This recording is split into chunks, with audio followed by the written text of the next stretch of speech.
Assalamualaikum warahmatullahi wabarakatuh. Bertemu lagi kita dalam pembahasan biologi kelas 11. Kali ini kita akan mempelajari tentang sistem sirkulasi.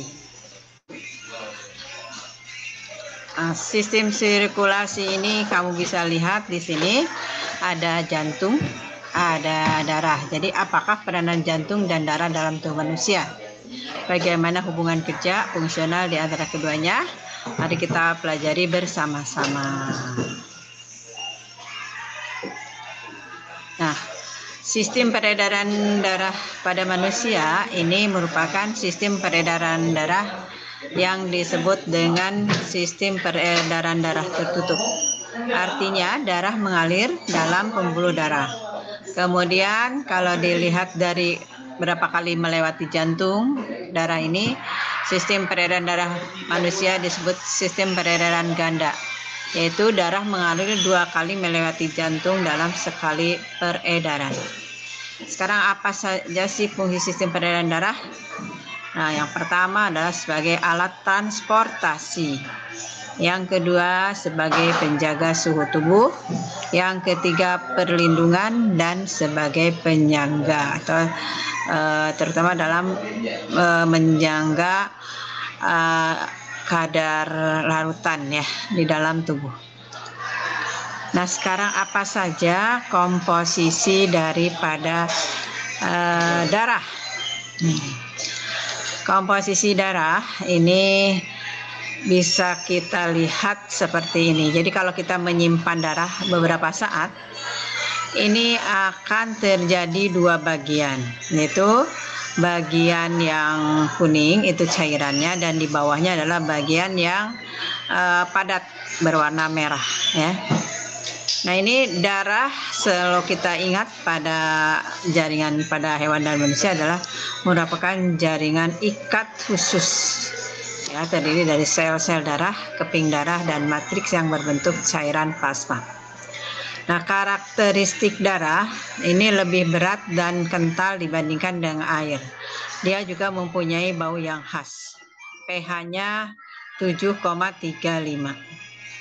Warnanya merah terang hingga merah kebiruan.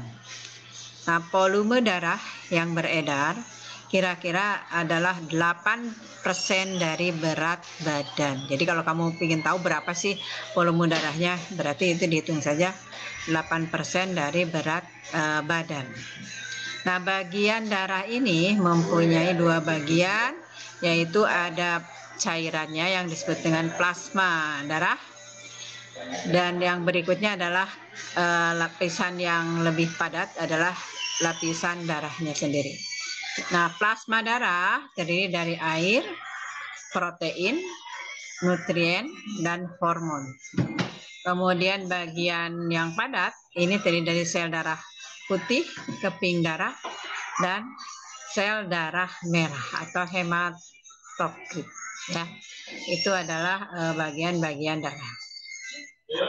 Nah, komponen penyusun darah, plasma darah mengandung 92% air, 7% protein plasma, 1% bahan campuran kompleks organik, anorganik, dan gas darah. Jenis protein plasma darah adalah albumin, globulin, dan fibrinogen. Yang kedua, sel darah merah, eritrosit, berbentuk seperti cakram dan bikonkav, jadi cembung ke dalam. Dibungkus oleh membran yang elastik dan fleksibel. Tiap sel mengandung sekitar 3 juta molekul hemoglobin yang dapat mengikat oksigen. Jumlahnya 4,2 juta sampai 5,2 juta sel per milimeter kubik darah atau per cc untuk laki-laki, dan 3,8 sampai 4,8 juta sel per cc atau milimeter kubik darah pada perempuan atau wanita. Nah, sel darah merah eritrosit itu berfungsi mengedarkan oksigen melalui pengikatan oksigen oleh hemoglobin dan membawa karbon dioksida ke paru-paru. Pembentukannya disebut eritropoiesis, terjadi di sumsum merah. Bersirkulasi selama 120 hari sebelum rapuh dan pecah. Jadi artinya umur dari sel darah merah itu 120 hari. Jadi kira-kira 4 bulan ya dari mulai diproduksi. Nah, yang ketiga adalah sel darah putih. Jumlah sel darah putih 5.000 sampai 10.000 sel per milimeter kubik darah atau per cc. Fungsinya berfungsi melindungi tubuh terhadap benda asing, virus, dan bakteri. Nah, ini contoh gambar sel darah merah yang disebut dengan bikonkap. Jadi ini cakram cembung ke dalam. Ini adalah bentuk dari sel darah merah. Seperti ini yang disebut bikonkap. Ini yang normal ya, seperti ini. Kemudian yang ketiga, sel darah putih atau leukosit itu mempunyai sifat diapedesis, bisa menembus pori-pori membran kapiler. Bergerak amuboid, gerakannya menyerupai amuba. Jadi kalau dia ada benda asing, ia akan bergerak seperti amuba. Kematoksis, bergerak karena pengaruh pelepasan zat kimia oleh jaringan yang rusak. Kemudian bersifat fagositosis, mampu menelan mikroorganisme atau benda asing dan sel darah merah yang sudah tua. Itu adalah sifat dari sel-sel darah putih. Nah, kemudian sel darah putih atau leukosit ini dibedakan berdasarkan ada tidaknya granula dalam sitoplasma. Granula itu butiran ya. Yang pertama, darah putih kelompok granulosit. Berarti ada granulanya. Ini terdiri dari neutrofil, berfungsi dalam fagositosis. Eosinofil berfungsi sebagai fagosit yang lemah dan pembuangan racun penyebab radang. Kemudian basofil mengandung histamin yang berfungsi untuk meningkatkan aliran darah ke jaringan yang cedera. Yang kedua, agranulosit. A tidak granulosit, jadi tidak ada granula. Ini terdiri dari limfosit, berperan dalam sistem kekebalan tubuh. Kemudian monosit berfungsi sebagai fagosit yang aktif. Jadi ini macam-macam sel darah putih berdasarkan ada tidaknya granula ya. Yang granulosit tadi ada neutrofil, berfungsi dalam fagositosis. Eosinofil berfungsi sebagai fagosit yang lemah dan pembuangan racun penyebab radang. Yang berikutnya basofil, mengandung histamin yang berfungsi untuk meningkatkan aliran darah ke jaringan yang cedera. Kemudian yang tidak ada granulanya adalah agranulosit, terdiri dari limfosit dan monosit. Nah, limfosit berperan dalam kekebalan tubuh, kemudian monosit berfungsi sebagai fagosit yang aktif.